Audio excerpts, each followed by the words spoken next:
যারা দুনিয়াতে আছে তাদেরকে সুস্থতা দান করুন আমিন। ইয়া রাব্বুল আলামিন, আমাদের দলের প্রেসিডেন্ট শহীদ রাষ্ট্রপতি জিয়াউর রহমানের রূহ মুবারকের মধ্যে পৌঁছে আমিন।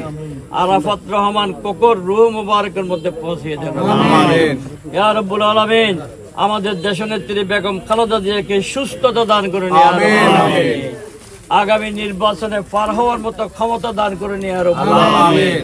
ইয়া রাব্বুল আলামিন, আমাদের দলের ভারপ্রাপ্ত তারেক রহমানের সুস্থতা কামনা করি ইয়া রাব্বুল আলামিন, তাহার সুস্থতা দান করুন ইয়া রাব্বুল আলামিন। ইয়া রহমানুর রহিম, সর্বোপরি তুমি আমাদেরকে কবুল করে নিন আমিন। রাজনৈতিক কর্মীর রাজনীতি করতে গিয়ে, দল করতে গিয়ে যে একটা স্বপ্ন থাকে, প্রাথমিকভাবে আমাকে আমাদের দলের ভারপ্রাপ্ত চেয়ারম্যান তারেক রহমান,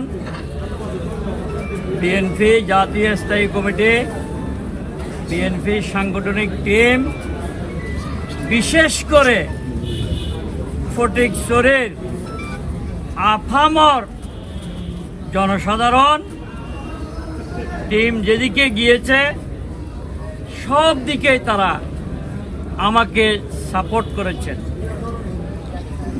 আমি সেই জন্য ফটিকছড়িবাসীর প্রতি এই কৃতজ্ঞতা কিভাবে জানাবো তার ভাষা আমার নাই।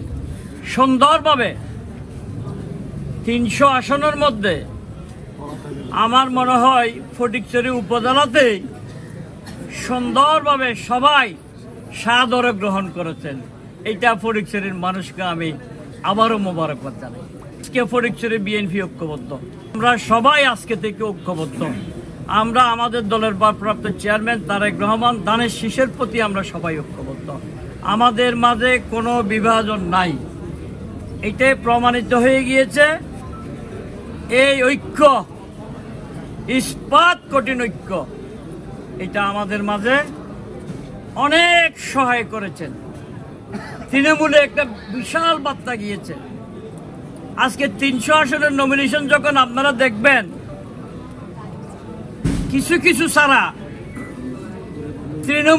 তৃণমূলকে প্রাধান্য দিয়েছে।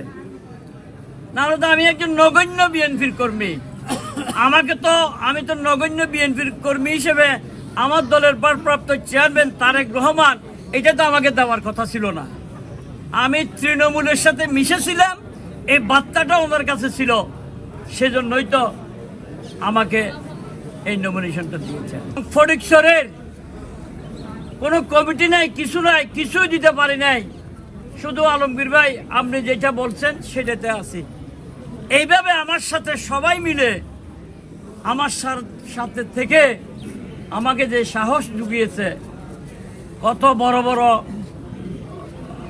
কাজ আমরা অসাধ্যকে সাধন করেছি, এই সাহস ফটিকছড়িবাসী আমাকে দিয়েছে তৃণমূলের নেতাকর্মীরা।